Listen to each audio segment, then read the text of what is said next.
And Joe, as your colleague Krista just was talking about, an amazing new practice facility that you have to work with. What has that meant to you in the program?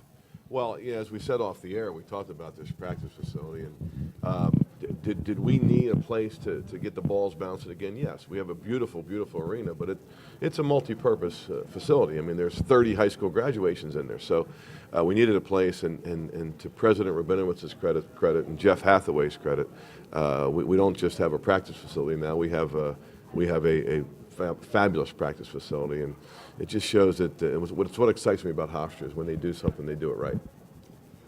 You know, a year ago, I caught you in the hall before we did this. I said, Joe, what do you want to talk about? You said, you mean this year or next year? We're at next year now, brother, so it looks good. You got 3 veteran players back. You got some terrific guys coming in. Tell us a little bit about some of these players. Yeah, we are excited about it. And you know, last year we were talking about a new time and a new team, and it feels more like that this year, that it's a new time and a new team.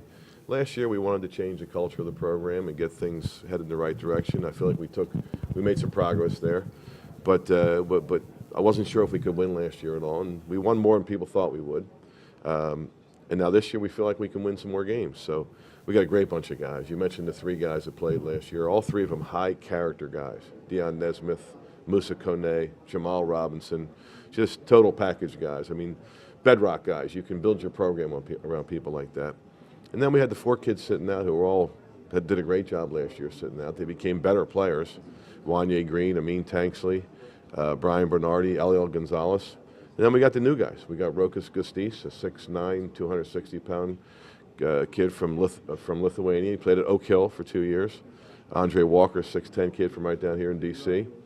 And then Malik Nichols, who's a junior college transfer from South Plains in Texas. New York City kid, but played down there. So got a good bunch of guys, and you know they're far from perfect, and we got a long way to go. But it's fun to be with them every day. Let me ask you specifically about Green and Tanksley, guys you knew from Niagara when you were there. How much of an impact does that have? It's one thing to have transfers come in, but these are guys you know. Yeah, you know, when you recruit a kid, you spend that extra year with them too. So we've been together for over 4 years now. I mean, the year you recruit them, the 2 they played up at Niagara, and now they're the transfer years. So, and they're neat guys. I mean, they're very, very good players. I mean, Wanye's a terrific player, and Amin's a very good player too. It was funny. I just said to somebody else, I'm a parent of twins. I have twins. And every once in a while, Mary and I will say, boy, that was a twin thing. That was a twin thing. These 2 guys are so close that they'll do things with each other off the court, on the court. They're like twins. They're thinking like each other. You know, it's interesting also, too. There's so many different ways to jumpstart programs. You brought in a couple of interesting transfers last year. Zeke Upsaw certainly did an amazing job for you coming in. But how do you strike that balance, and where are you in the program when you talk about the impact of transfers compared to the recruits that you also know are the lifeblood of a program? I think most coaches would say this, maybe not on the air, but I think they would say this, that it's just become part of what we have to do. It's just 500 kids a year transfer.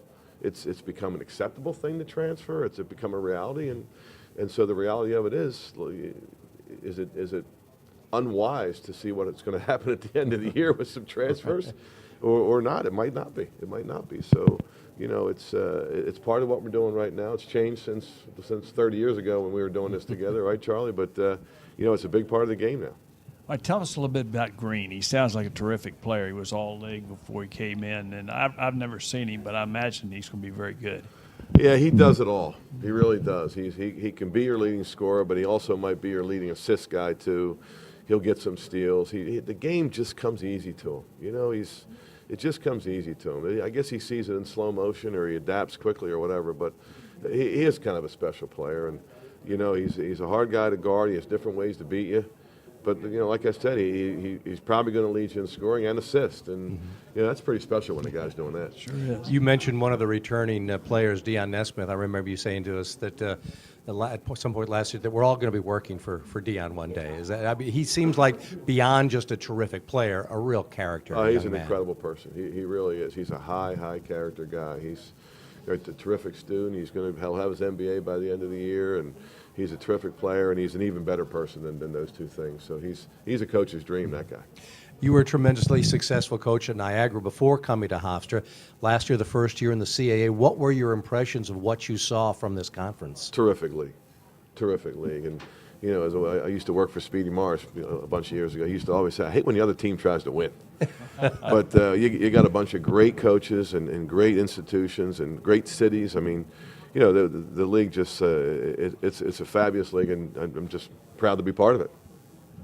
You know, we were talking about the new coaches coming in the league. I mean, they're like out of a who's who in college basketball coaching stable. I mean, they come, Greg Marshall, Bobby McCullough. I mean, Rick Pitino, I'll add that. So, I mean, we got some real winners coming in. It's going to be a great league this year. It really is, and it's great to have those guys in the league. And, you know, I wish they weren't going to be as good as they're going to be, but hey, it's what we signed up for.